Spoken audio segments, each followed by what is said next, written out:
Common State presents The Maker's Dozen.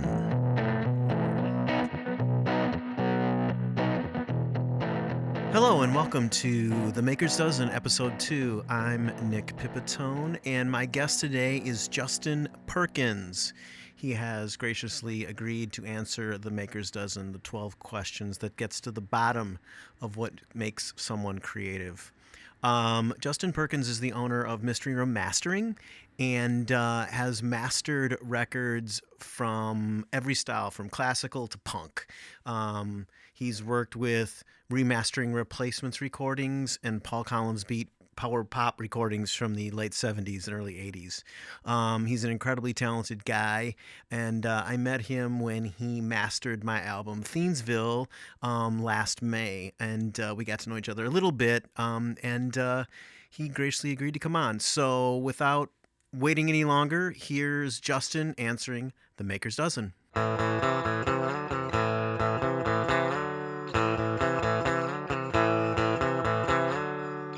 All right, so let's just jump right into it. The first question of The Maker's Dozen is, why are you creative? Why are you a creative person? What drives you? Well, I think what drives me is not being able to do anything else. I was terrible in high school. I barely graduated high school, but I did. I didn't see any avenues for going to college and becoming any better at anything else. And I did go to a audio recording school right after high school, but it was not a college or a university. It was a workshop. It was actually called the Recording Workshop, and Yeah. did that for like maybe half a year. I mean, I completed the course, but the attractive thing to me is it was just learning audio. There was no math, no science, which I'm very pro science, but I didn't want to learn anymore. As am I. Leave that to the pros. But basically, I think just by proxy or by default, I'm creative because I just didn't have it in me to do anything else. I got really into music starting at the end of grade school through middle school and high school. It really ramped up, and thankfully I had the opportunities to be in terrible bands and meet other bands in the area, and it just sort of led to me getting into recording. And so I just think, like I said, I just didn't know what else to do. Like I just had Right. I wasn't good at building stuff or fixing stuff. I wasn't going to go work in a factory because right. I probably would be terrible at it and injure somebody or myself. And doing an office job was a little boring. And I think I always knew that if I really wanted to, I could do those jobs at some point in my life. Especially growing up where I did in the Fox Valley in Wisconsin. Someone sent me an article last year about how the Fox Valley was like one of the best places to get just for people that have only high school education or maybe limited college education to get jobs. I mean, when I was graduating high school, it was just flooded with various factories and places that were just always hiring. And I remember up until I don't even know when it was up until, but when I was like end of high school, shortly after high school, I mean, I changed jobs a lot because I was also in bands and had to quit a job to go on a tour or whatever. Right. There was no concern with getting another job. Like they were just there. It was a different time, economically for the country, but also I was in this bubble where there's just a plethora of jobs. So I wasn't concerned about leaving a job, especially at that stage in my life. I didn't have a career that I was abandoning. Right. And there was just But jobs it was everywhere. weird. So, Right. go ahead. What's interesting though, and this, I know there's only 12 questions, but I'm adding a 13th because that's how I Okay. roll. But you got into mastering, Yeah. which is such a wholly different thing. Like you may have started out as maybe as an engineer or whatever, but mastering is kind of a mystery to a lot of people and what it is and how. Maybe we should talk a little bit about that before we Yeah. jump into the rest of the questions. Yeah, well, the funny thing is, when I started getting into recording, I did not know what mastering was. It sounded like a very important job because of the word and that it's the last step in the process. But basically, mastering is after you record a song, you put in all the parts that you want, then somebody mixes the song and they determine how loud each instrument and voice in the song is. They determine how loud is the bass drum, how loud is the snare drum, how loud are the backing vocals, and are they panned to the left or the right, and do they have a lot of reverb or no reverb? Um, do we double the vocals, layer things? So that's all mixing and production. And then after those things are decided, I receive a stereo file. It used to be tape, but stereo file of the song. Right.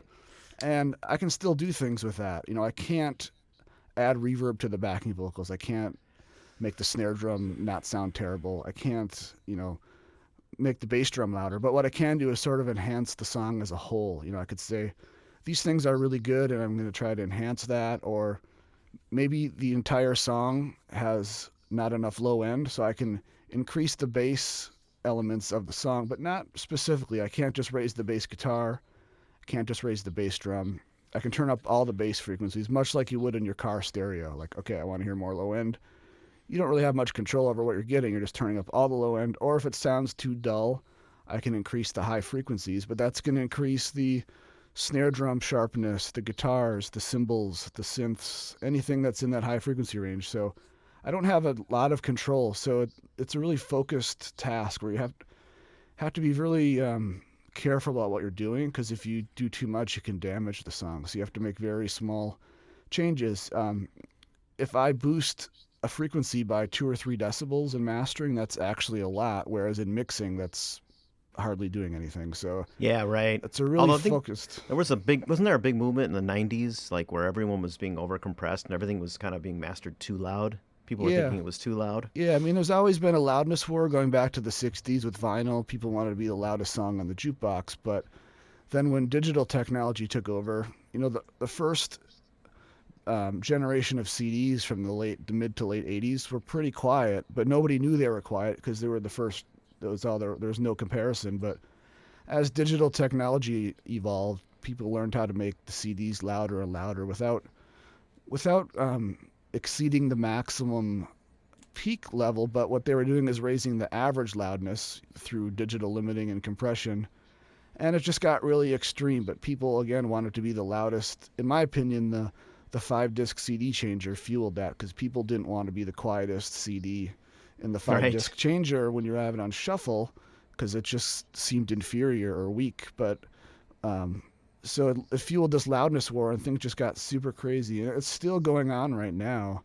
And it's more of a taste thing. It's like, do you like your toast burnt, or do you like it more reasonable, or do you just eat it straight out of the bag and don't toast it? So to some degree, it's a taste thing. But if you step back and look at what's happened to music, yeah, it's highly compressed. The differences between the verses and the chorus of songs has gotten to be non-existent.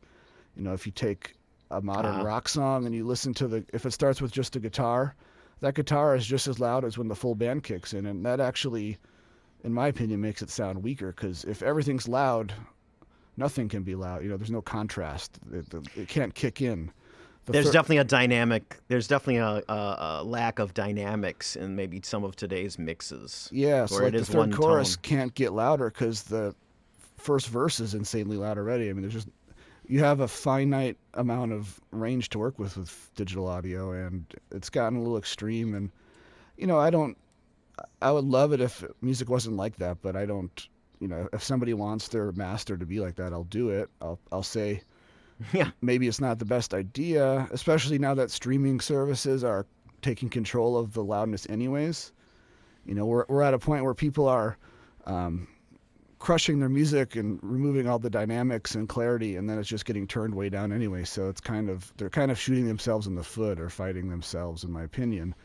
And it might take a while. There's no standard with the streaming services, unfortunately. Spotify's different than Apple Music as to whether it's even Interesting. engaged and how they manage it. But I think it's going to be a while before people really catch on to that. But I have noticed a trend in people asking me to make it not as loud, which is nice. It just doesn't Interesting. Doesn't happen. It's weird too because often. the radio used to be just radio. Radio's the standard, so make it radio ready. Yeah, people ask me that a lot too, and in my opinion, I can't make a radio ready master. The only thing that makes a song radio ready is if you write and record a song that someone wants to play on the radio, because that's what it comes down to. Yeah. And what people don't realize is that FM, well, all stations, but especially FM stations, they apply their own processing anyway. So I've had people make the case that their unmastered mix or a master that wasn't pushed crazy loud sounded amazing on the radio because it survived additional processing. Whereas if we make a insanely loud digital master, it's in a delicate state, and if it goes through more processing at the FM station, it's just going to get butchered and mangled, and it's going to sound. If you turn on some of the modern rock stations, and you like to, I don't, what's a good example? Foo Fighters or any of these really modern rock bands with slick recordings. Yeah. The CD master sounds like it sounds, but if you hear it on the radio, it's getting shredded even more. I mean, it sounds like a vacuum cleaner in the background, just shh, because it's getting crushed twice instead of once. So, if anything, a radio-ready master is the opposite of what people think. It's maybe a little more relaxed so that it has any chance of surviving getting destroyed by an essentially automated. And the worst part is it's automated. There's nobody there really saying, "Oh, I think this is too crushed." They're just playing song after song, and some stations hype it up more than others. And the goal there is some stations want to have a further reach. So if their signal has less dynamic range, it can reach further without losing signal. Some stations like to have a signature, the hot FM, Kiss FM, whatever. They have a thing. But if you listen to like public radio, they're a little more reserved. I think 88.9 Radio Milwaukee is a good balance of hype versus natural. But, I think they have some public radio affiliations. But, then if you listen to some of the independent college radio stations, they do basically nothing. And you're lucky if they're even playing the left and right channels at the same level. I've tuned into some web broadcast of, I don't want to call anyone out, but some college radio stations, and, the right channel's quite a bit louder than the left. So, I mean, there's no standard in radio either. So when people ask me to do radio-ready masters, I sort of internally just say, well, just make a good song and someone's going to play it on the radio. It doesn't matter about the levels. Yeah, because they're either going to get automated or ignored, but we can't control what happens out there. We can just try to make something that's going to survive. But make a good song. Yeah. How hard? That's the hard part, actually. Yeah. Let's get back into it. Let's go to the next question on the Maker's Dozen, because I wanted to fill in that blank, because talking about mastering is super fascinating, and like I said, most people don't know what it is. Well, yeah. Well, feel free to steer me back on course. I can get off track easily, but as can I. What's something you do outside your job that keeps you creative? What do you do? I mean, you obviously are in a sort of a solitary pursuit. You're by yourself. You're just mastering. People send you files, but is there something you do outside of your normal day, your normal job that keeps you going? Not really. I mean, I need to get better about this, but being a one-person business, doing such a solitary job, it's so easy to just go all day, all night, all morning, all weekend. I do have to kind of force myself to take breaks, because I think, whatever industry you're in, if you're the business owner, like anytime you're not working, you're not really like off of work or on vacation. You're essentially just not making money. And there's no paid vacations in self-employment. I mean, you can kind of plan ahead and pretend to have a paid vacation, but I mean, essentially, if you're not working, you're not having income. So I do need to get better at having a balance, but yeah, not much. I mean, my wife and I got a dog about 4 or 5 years ago, and I enjoyed taking him on walks. Whether it's around the neighborhood or if we go to like a state park or something, or just get out of the house, get some fresh air. It's such a sedentary job that I need to be conscious. I'm not getting any younger, and I need to keep moving and use these body parts so they don't just get rusty. Yeah, get out. You got to get out. You got to get out of that bubble, that recording studio bubble. Yeah, I mean, I would love to say that I run marathons or like do something crazy when I'm not in the studio, but I really don't. It's basically, if I'm not in the studio, I try to just stay ahead of email and news and current events, which there's plenty of these days. You're a business owner. You're running your own business for the most part. Yeah, I mean, the funny thing is like the more successful the studio is, I feel like I'm spending less time doing the act of mastering and more time with emails, accounting, social media, all Right. the. And part of that is because I've gotten pretty efficient at mastering. When I was starting out, I was um, still learning, and I'm always learning. I learn something new every day, but I was really, you know, in a learning and absorption mode and trial and error. And now, people hire me because they like my work. So I don't want to stray too far from what I normally do, right? Because that's why they hired me. They didn't hire me to like find a new way of doing things. They like what I Yeah. do, and they need it That's actually a fast. good that's actually a good segue to the next question when you said I learn something new every day. I mean, the next question is what's something you saw recently that inspired you? Anything come to mind that was particularly inspiring that made you want to jump back into the studio or feel more passionate about music than you were before? Not one particular thing, but I mean, part of mastering is heavily in the tech and science part of the process. Recording and mixing is more artistic. There's no rules. Mastering, well, there are some artistic aspects. At some point, we have to transition into science and standards. And the other part of mastering is taking. It's like the cliche is it's the last chance for any creative changes, and it's the first step of the production and distribution process, where it's like going out into the world as a finished product. And because of that, things are always changing. When I first started dealing with audio, we were only making CD masters, and then in the 2000s we're making streaming service masters, but those are kind of an afterthought because no one knows what's going on in the streaming world yet, and Right. the iTunes store when it came out. And now streaming is really not an afterthought. Streaming is everything for a lot of artists. So I guess my point is there's not any one thing, but it's being so technology based, it's changing by the week. I mean, Spotify changes things often as far as how loud they're playing back. And they just made another change. They're in the middle of a change right now, actually. They're converting, not actually converting, but they're rolling out to users a new way of measuring loudness and how it relates to how people hear stuff. So, I mean, you just kind of have to Mm. keep an eye on this stuff. And it's not like suddenly now I'm mastering things this loud because Spotify changed.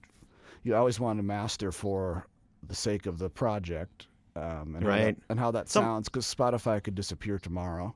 It's almost like being an auto technician where you have to keep up to date on like how cars are changing and the Yeah, different electronics that are happening in cars and things go yeah, wrong with cars that you need to be able to fix, and it's the same kind of principle, I guess. yeah. But I mean, I love it. I love waking up and it's the goalposts have moved a little bit, and now I have to Right. learn how to do that. And like I said, and I used to tell my students at MATC, like, even though I'm teaching you this class, I'm still learning. I didn't like.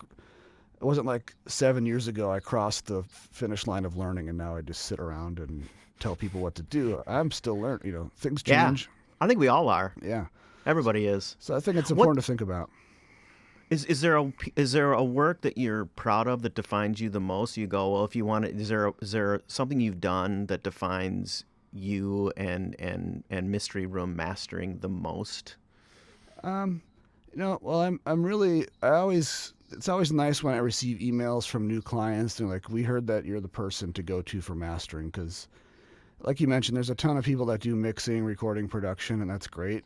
Yeah. I used to do that myself, but not a lot of people just take the path where I focus on mastering specifically, where it has some crossover for sure. I'm using a lot of the same tools that people use for mixing, but it's a really focused kind of art, and it's not for everybody because it's not that exciting. I'm not making loops and beats and You're not in the studio with a bunch of musicians hanging out having a good old time yeah, making it's actually music. Yeah. yeah, it's actually quite boring, and the history of mastering is very boring. When we think to the 60s, it was the mastering engineer's job to take the final tapes. The artist and producer sign off on these reels of tapes, and they say, Yeah. "This is our album. We love it."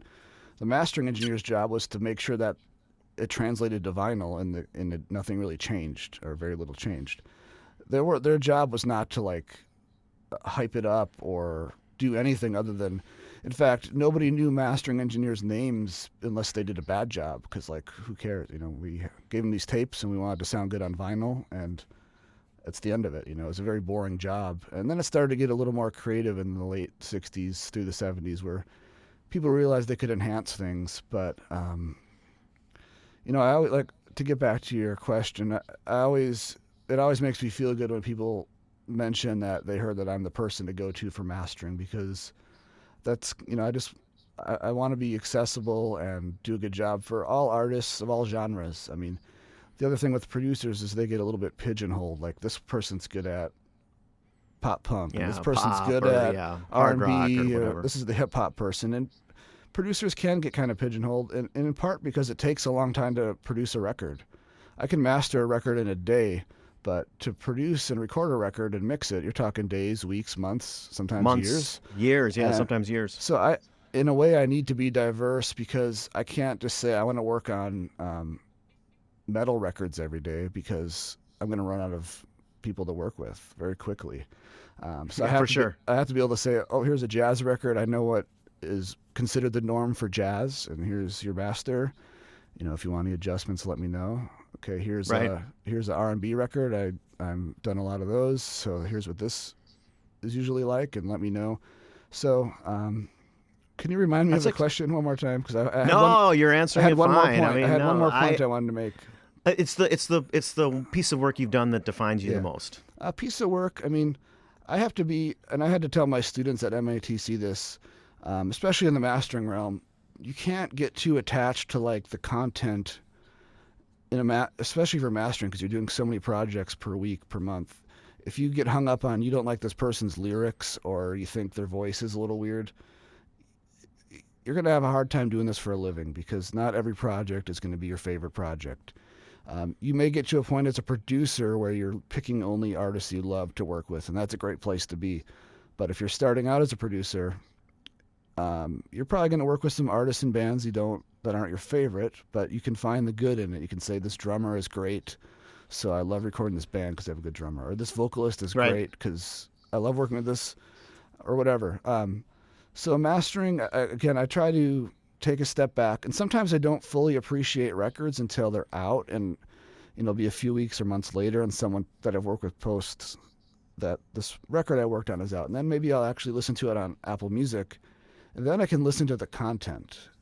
When I'm working, I have a more of a technician mindset. Like, does this song sound good? And then the song after it, does it still sound good with that one, even though it's an acoustic song? And that's the other part of mastering I didn't talk about is, aside from making each song sound good, an EP or an album has to work as a collection of songs. It has to be cohesive. Yeah, you don't want the listener to need to turn up their volume for song 3 or song 4 comes on and the bass is out of control.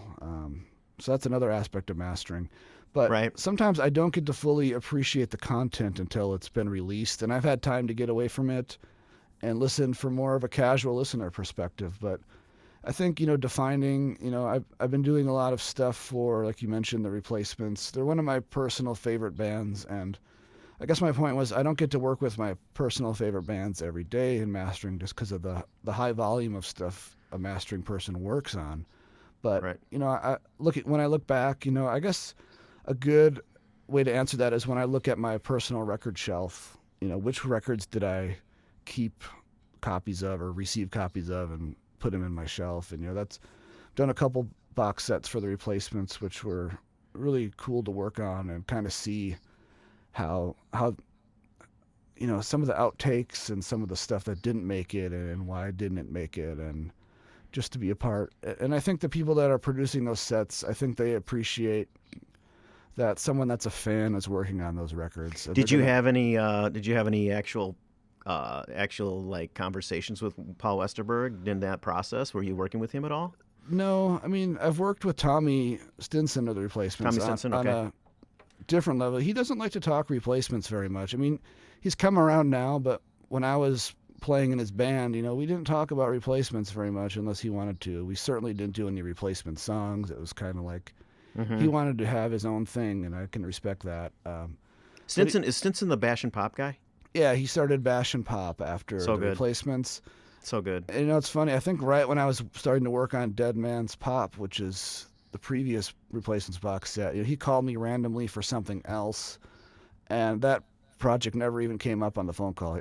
He wasn't like, hey, I heard you're working on that, or I wasn't like, hey, I'm working on this. We just talked about what we need to talk about, and that was it. So, and no, I didn't talk to Paul. I mean, Paul and Tom, they sign off on the mixes and the songs being used, but by the time it gets to mastering, they're not so They're out much of it. interested. I mean, Yeah. they're not audiophiles.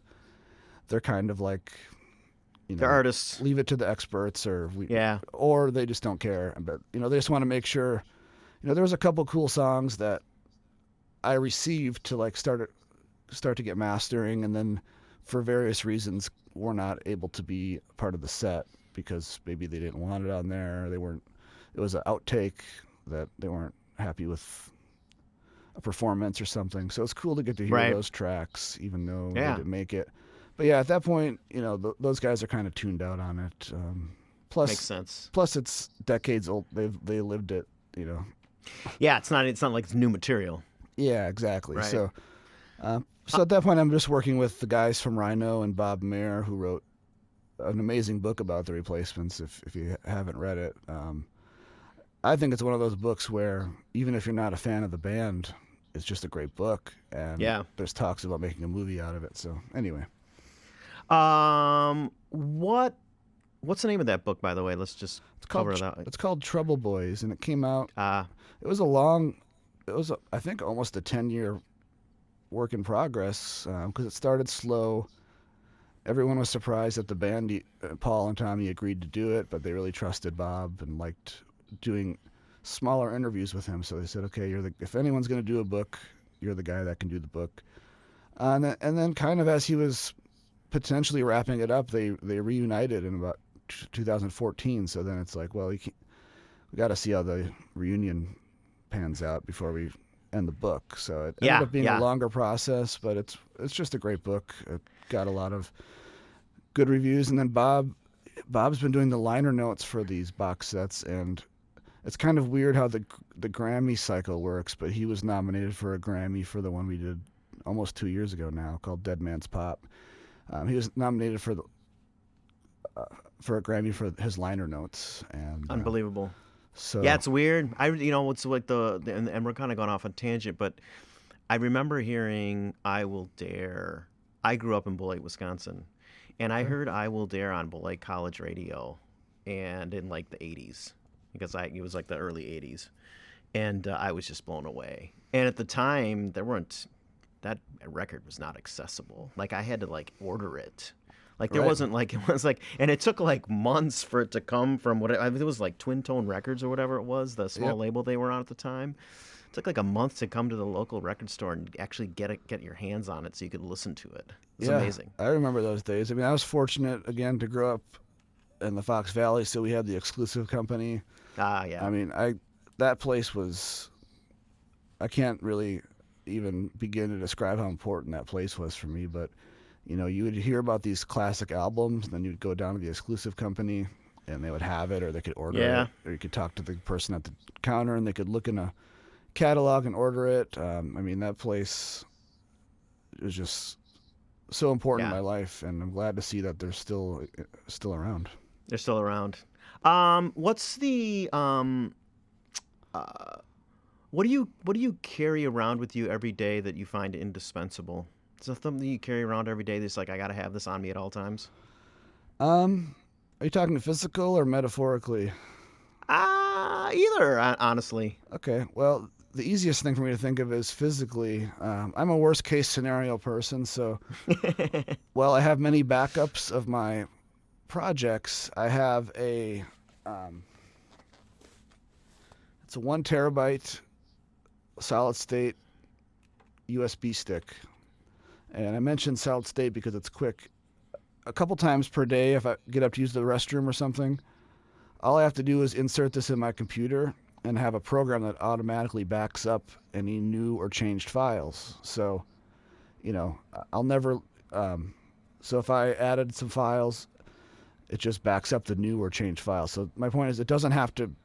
It's a kind of a mindless backup system. I don't have to say, oh, I'm working on this folder, let me transfer these files. It's a program called Carbon Copy Cloner, and it just looks at my audio drive and says, transfer any new or changed files to this USB stick. And my point in that is, if there was a fire at the studio, who knows what, I always have this in my pocket. That's a great thing, So actually. I totally get that. I mean, so most people in the technology world need that backup, especially when you're working with the files you're working with. right, and I have a backup disk that stays in the computer. So the most work I could lose is 15 minutes because it runs every 15 minutes, Ah, and then the drive ejects. So there's no way I could accidentally be writing to the backup drive because I learned that lesson like 15 years ago.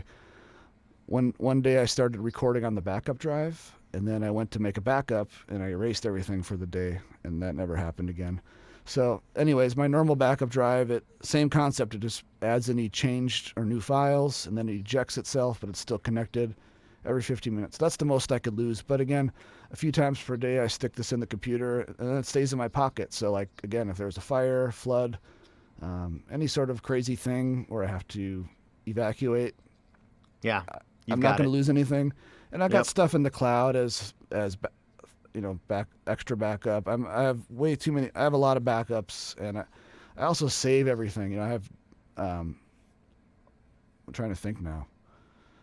Yeah. I have many terabytes of old projects because people, as a mastering person, you're the last person to touch it, and people don't always back up their files. So I get a lot Yeah. of emails saying, "Hey, remember that album we did 3 years ago? Do you still have the files for that?" And I do, and I can find them very quickly because everything's organized. And so I don't carry those with me, but those would be in the cloud if the studio blows up. And I have a physical backup at my house too of all those. So I mean, the cloud is sort of I hope I never need it, but it's there. And then I Yeah. have a lot of I know physical different places. photographers. I know a lot of photographers are like, everything's got to be in 3 places. Yeah, there's a saying that if you don't have it backed up, you don't really have it. And Yeah. I agree Yeah. with that. I mean, I see people that talk about backing up monthly, but for me, it's every 15 minutes and then a few times a day in my pocket so that I carry that Right. with me. I guess another dumb answer is my phone because it's become like my, I don't really I'm a one-person business, so I'm answering emails, sending invoices, Right. whether it's Yeah. a You got to be prod. connected at all times. You really do, and it's not always healthy, but It is not. at this stage in my life, I mean, I feel like I'm close to perhaps hiring an assistant for some of these things that just take me away from the actual mastering, but Right. it needs to be the right person that's available to do that. And I'm not in a position to hire somebody and provide them health care and 40 hours of I'm not ready to be responsible for someone's life and livelihood. I'm Yeah. just You kind need of in like a a weird spot. part-time person. Yeah, it needs to be someone that's like got some other stuff going on too that could jump in and out. And Right. anyways, so yeah, those are two What things. What is who's the most influential person in your creative life? It would probably have to be a guy named Eric Thielen. Did you ever get any old records from Simple Studios in Green Bay? I've never heard of Simple Do you Studios remember in the Green band Bay. Boris the Sprinkler? Does that ring a bell? Tiny Bell, Okay. yes. They were pretty popular in Yes. Green Bay. Well, I was doing these terrible recordings in my dad's basement, trying to learn how to record. Yeah. But anytime a band from the area would put out a CD and it sounded amazing, it was always recorded at his studio. And eventually we got the chance to record at his studio. And then eventually I got the chance to work out of his studio. And he's the one that kind of taught me about production and how, like, you can influence. Because before then, I was like, okay, I'm going to put a microphone in front of this, and then we're going to record it, and what else can you do with that? And he kind of unlocked my brain of like, well, what, we could have the drums sound like this, or we could have the drums sound like that. And it just never even occurred to me, like, oh, aesthetics. Yeah. He opened my mind to aesthetics in music. Like, do we want a really immaculate, articulate, clean drum sound, or do we want it kind of trashy and distorted? And are we going to tune the vocals, or are we going to leave them untuned? He just really opened my mind to aesthetics, and also taught me about engineering. But he just I never experienced someone at that level and got to interact with them. So he taught me so much, and then let me come work at a studio, whether it was recording bands I would bring in or bands that he didn't have the time to do or however. That's So, awesome. and that's what paved the way for me making it from a hobby to a career, is being able to work in his studio and learn from him and have him tell me when stuff was good or when it was bad and all that stuff. So I always think about Eric at Simple Studios. It's kind of a legendary studio in the Fox Valley. Is it still there? No, I still talk to Eric on Facebook now and then, but eventually he had to close it down. I mean, he was part of why I could work there is because he always still had a full-time job at a paper mill up there, and he would do these crazy shifts where he were like for like 2 weeks he would work like basically nonstop, and then he would have like 2 weeks where he was off or something, like a swing shift.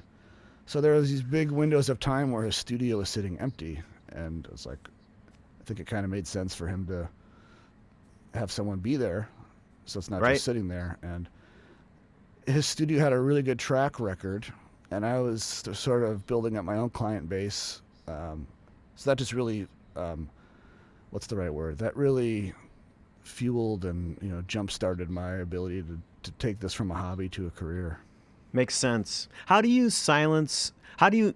Every creative person, once a day says, "I suck. I'm terrible at this." Yeah. And I don't know if you're that person or not. I think I'm that person. But how do you silence those doubts, or do you have those doubts at all? Well, the other advantage that I have for mastering is I'm working on so many projects at once. So for maybe 1 in 10 projects, there's a little hiccup where someone's not loving it. Yeah. I'm still getting emails from other clients saying, "Oh, we love this. This is great. You nailed it on the first try," and stuff like that. So I have the advantage of having like a high volume thing where I know some producers that like they make a bad record with a band and they might think their career's over and no one's going to call them again, because those are like long-term big project where you're locked in for weeks or months on one single For sure. project. So that's a little, Right. I think, just diversifying what I do. Aside from mastering, I do a little bit of post-production cleanup for video editors. They'll record some people doing whatever they do, talking, interview, and once it's all edited, I'll do kind of an audio pass on it and clean up all the clicks, mouth clicks, pops, furnace noise in the background. And I think having just a diverse, I do like to be the specialist and that I just do mastering, but I have a little bit of a diverse workload in that it's mastering a ton of records and singles for bands and artists, but a little bit of this post-production video stuff, and then for the license lab, mastering all those songs, it helps. So I just try to, but I definitely get that. There's times my calendars, my work, whatever you want to call it, my to-do list is usually pretty long, but there's times where it gets not as long as it was 2 weeks ago, and then I wonder is this the end? Like, is it just I'm gonna finish these 6 projects and then no one's gonna call me again? But then as soon as I start thinking that, I just get bombarded with projects again, and that's kind of my website is set up in a way where people can submit projects without contacting me. Now, if they want to contact me, they can and ask some questions, but I bet you, like, when we get off this interview, I might open up my phone and there's at least one project I had no idea was coming in, and now I got all the files. So I just think diversity, but like I said, it does happen where I wonder if I'm doing it right. Yeah, well, I get it. It's like a quantity. When you have a quantity of projects, you're getting kind of also a quantity of feedback. So you're getting a mix of different things. You're just like, oh, I'm a genius over here, but maybe I need some work to do over here, and it's constantly changing, and that makes sense, as opposed to having all your eggs in one basket. And if you're doing one thing and it's not going well, it's like, oh God, I must be terrible at this or whatever. But as opposed to what you're talking about, which is having a lot of things going on where you're getting a lot of feedback and you're feeling confident, a mix of confidence and uncertainty, but it's a healthy mix. That does help, because if I see that I've worked with the band before and they put out a record and I didn't get to work on it, that's always a bummer. But then on the other hand, you get 3 records, that just came in that people are really excited to work with you, and or you're in the middle of stuff that they are really loving how it sounds. So I guess Yeah. you just got to try to look at use that as more of a learning experience. Like, why didn't I get that project, and what could I Yeah. do to get their next one? Yeah. Sometimes I'll just email people and say, was there something you didn't love about that record after you was released? And sometimes it's simple stuff. I've had people say, well, and not necessarily about my work, but I've gotten projects because someone's like, um, my mix engineer mastered the song too, and then we heard it on Spotify, and it just sounds really quiet. And then they hire me to like master it. And I'll be like, well, first of all, let's hear what you sent to Spotify, so we know what we're up against. And Right. it's usually easy to troubleshoot from that point. But I'll also, if I notice that someone used someone else, sometimes I'll reach out and say, hey, is there something I could have done better, or because I really enjoy. And I don't do it for every project, but if it's an artist that I really like their music, I'll do what I can to try to work with them again. But I Yeah. just use it as Yeah. a learning experience. Yeah. I was going to ask you, the next question is what your morning routine is, but I'm going to guess your morning routine is checking emails and running your business. But I'll ask it anyway. Yeah, I've heard of people that can get away with checking email at like 10 and 3, and that's it. I don't know. I've gotten Yeah. feedback like people appreciate how quickly I can respond to their requests, because I'm kind of the same way. If I need like my furnace tuned up or whatever, my taxes, something with my accountant, I love when I hear back within like a half hour or less. And if it gets to be a day or two, it's like, are they really even? Do they really even?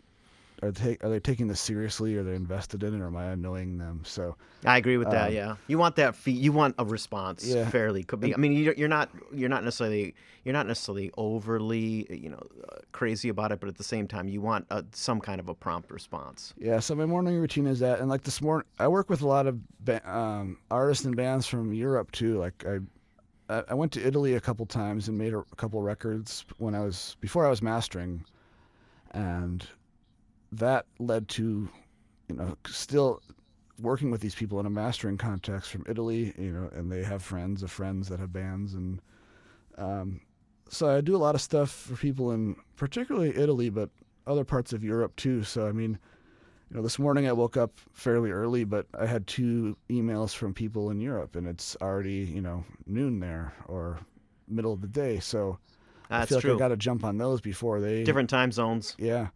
So, yeah, unfortunately, I wish I could say I woke up and did yoga and then had the healthiest breakfast of all time and then Yeah, right. read a book for a half an hour. But no, it's like I dive right into emails, put out any fires, take a shower, and then get down to actual Get work. down to actual doing your thing, Yeah. which leads to the next question, which is your favorite, most productive meeting spot, which I assume is your studio.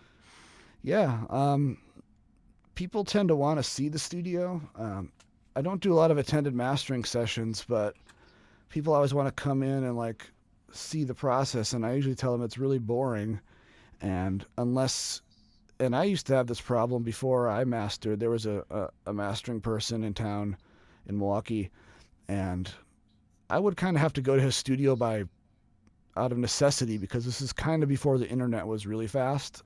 So Yeah. I would literally drop off a hard drive of the files, or sometimes analog tapes, and I would go in his control room, and it was such a foreign environment. There was no way I could say like, could you make the bass a little louder, because I just didn't know what I was listening to. He was used to it, and everything was fine, but I had no real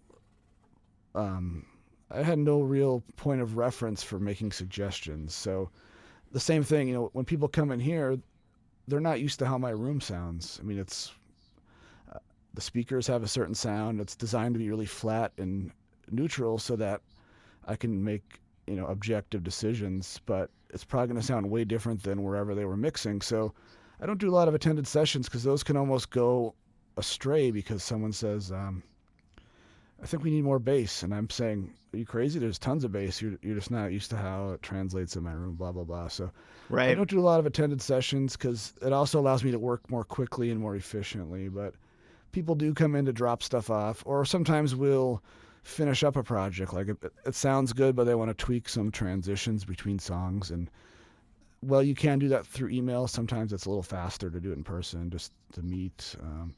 So favorite meeting spot, yeah. I mean, especially in COVID times, it's on Zoom, for sure.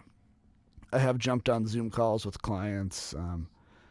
I've also, without even trying, done a lot of consulting this summer. People that want to learn mastering or learn the software that I use, which is called WaveLab, and it's not the most intuitive piece of software, but it's really specialized for mastering. So I've been doing a lot of consulting on Zoom. So Zoom is the new hangout, and I'm actually not a coffee person at all. I love how it smells before it's brewed.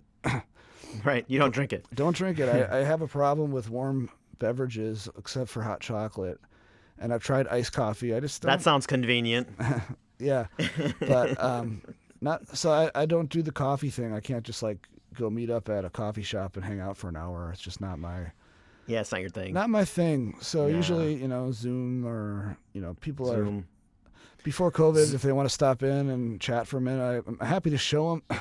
The thing is, I'm happy to like show people the stuff I use and how I use it, but to actually see me work on your project is super boring and in some ways a distraction because of how my mind works. If I'm like also having to put on a show, I'm probably not going to be doing my A+ work. In fact, Right, you're not focused when someone's there. Yeah, I remember I did an attended session and I had to go back and not start over, but I had to reprint a bunch of stuff because I made just a really dumb error that I probably wouldn't have done if I didn't have somebody else in the room that was doing things. It's just Yeah. It's like a solitary. It gets back to what we talked about earlier, which is it's mostly a solitary pursuit. You don't really, you're by yourself. And for the record, I'm always open to changes. It's not like I send it out and say it's done. Don't bother me again. I mostly want people to hear it for the first time in a place where they're used to listening to music, whether it's your car or your Right. Bluetooth speaker or whatever. Once you hear it here a bunch of times, you can only hear something for the first time once, and then So I just like to just do my thing, have people hear it for the first time where they're used to it, and then we tweak from there if needed. So That sucks. I hate that you can only listen to something for the first time once because I really want to listen to I want to have the feeling of listening to Come Together or something like that for the first time again, which is never going to happen. You can alter that a little bit. When I've only upgraded my speakers a few times in the last decade, but every time when I got in 2010, I got to me, a great pair of speakers, and then I was listening to records I knew very well, and I was hearing things that I never knew were in the mix, or just hearing it at a whole new level. And then I got the speakers I use now. I got these in maybe 2015, 16. And again, it's like I'm hearing things I never knew existed, or if you get a nice set of headphones. So you can kind of hear things in a renewed way by upgrading your monitoring or something, but for the most part. And then the other thing, with people used to ask me, like when I was recording and mixing, if I would get tired of hearing the same song over and over, but I really didn't because you're always adding stuff and changing it. So it's not like, I can see how a consumer could get tired of hearing the same finished song for an hour straight over and over. But when you're working on something, especially mixing and recording, I mean, the song is evolving and growing. So it's like, Absolutely. It's like the old philosophers, I don't know who's credited for the quote, but it's like, you don't step into the same river twice. Yeah, exactly. That's like the same thing with music. It's like it should always be sort of revealing itself to you in new, different ways if it's good enough. If you weren't doing this, what would you be? What would you be doing? That's a great question. I mean, I've always not loved, but some people don't like driving. I kind of enjoy driving. I could see myself, well, nowadays it'd be an Uber driver, but I always thought, being a taxi driver would be fun because I just really like driving and seeing what's going on in the world. I'm also fascinated with logistics. I would love to take a tour of a UPS facility or Amazon facility and just see, how do all these packages get to where they are? Interesting.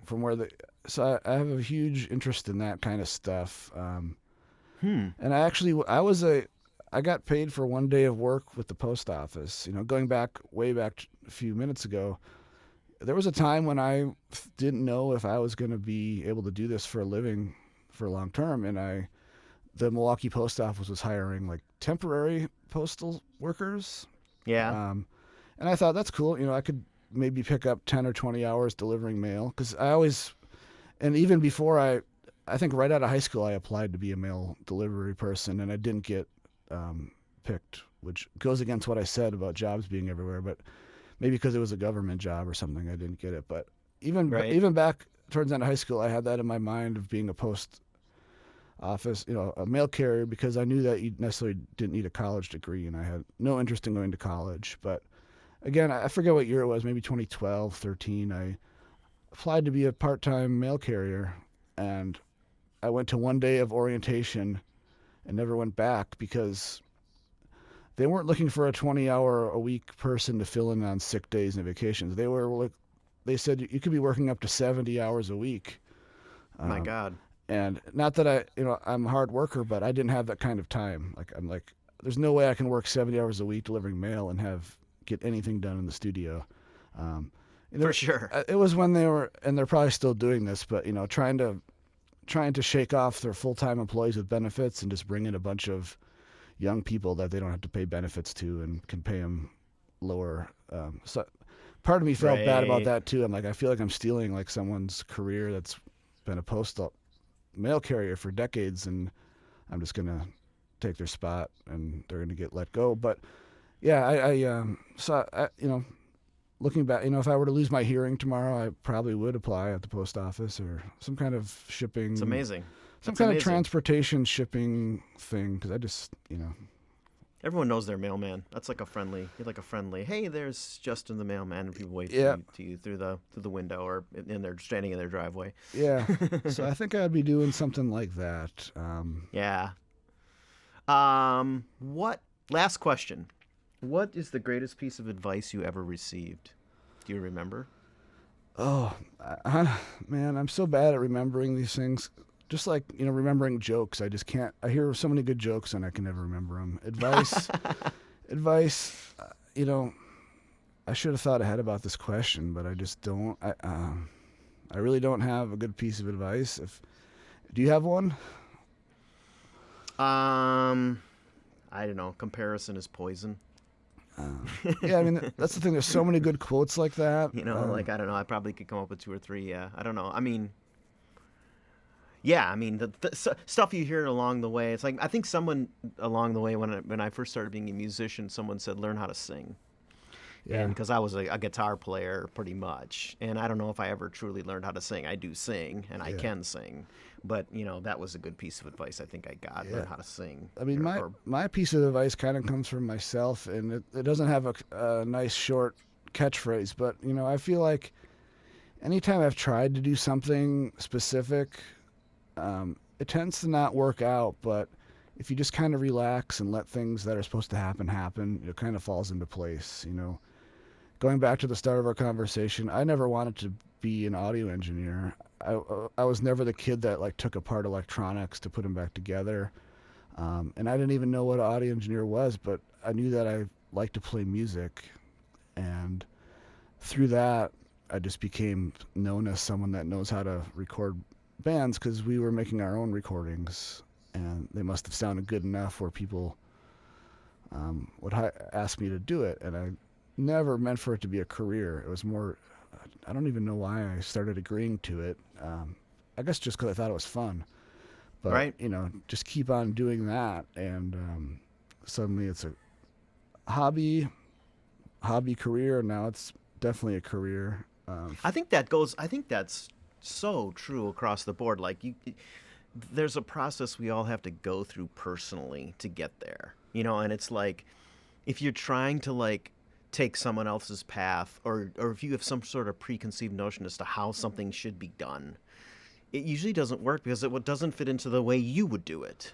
Yeah. It's like a process. Yeah. And I've done some records this past few years that, if someone would have hired me to do them 10 years ago, I would not have been ready to do that. I would have failed miserably because of some technical details and stuff like that. And I just think you are where you're meant to be for the most part. I mean, there's always exceptions, but I Yep. just think if you just do your best work and treat people, how you'd want to be treated, you know, good things can happen. I mean, obviously, I was fortunate to come from an area and a family where I had a supportive family where I felt like I had a little bit of a safety net where it's like I can try to do this, and if it doesn't work, I'm not going to be out on the streets, or I can always fall back on this. And again, from the area I grew up in, there was just jobs galore of just like, there's a warehouse that needs a forklift driver. It's like, okay, worst case scenario,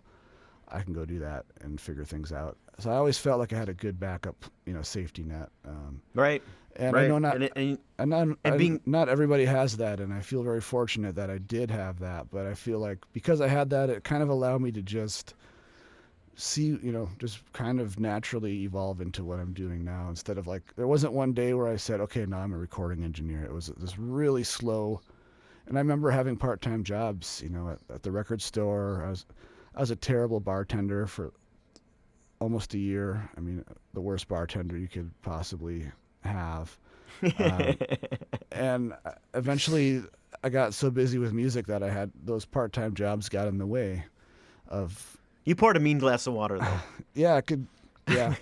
Well, part of the problem was it was a pizzeria, so it was like bartender / pizza order taker. It was, and I didn't drink really. I drank beer, but I didn't know all these different types of drinks. It was a bad deal, but got out of there, and that was kind of my last my last part-time job that wasn't music related. And then, so yeah, I guess the advice is like all those things I said, just do your best. And one thing that I noticed a lot from when I used to teach at MATC is I think some of the younger students were a little bit impatient. It's like, you're not going to whether you go to school or not, it's not like tomorrow you're a recording engineer. It takes a long time to get there. Learn the art, build up a client base. I mean, in the old days, there were studios that had staff, like an assistant engineer, a runner. Right.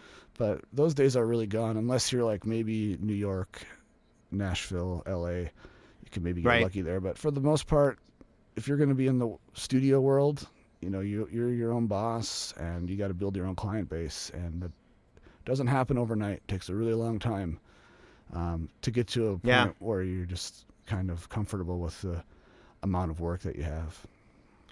Justin, this has been great, man. I really appreciate you answering these questions and talking to me. And I think your story is super fascinating, and I think mastering is really fascinating. And thank you so much for hanging out. No problem. Thanks for having me on. And if you or anyone listening has mastering questions, I mean, you can always just contact me through the website. I'm happy to answer questions. It's not really a secret what mastering is. I just think it's not as exciting as people, even though it's important, it's not as exciting as some people may perceive it to be. And where would that be? That's what's the contact and what's the website? The website is mysteryroommastering.com. So there's 2 M's in there, mysteryroommastering.com. Mm-hmm. And then from there, it has links to all my social media, Instagram, Twitter, Facebook, LinkedIn, all the usual stuff. So I'm definitely happy to answer any questions about the mastering process or audio in general. It's one of the few things, I'm a very quiet person normally, but if I meet someone at a party or out in public, and we can go for hours on talking about audio. As evidenced here exactly. On the Maker's Dozen today. Exactly. Well, I should let you go. Thanks for having me on, and good luck with all the future episodes. Thanks, Justin. I really appreciate it.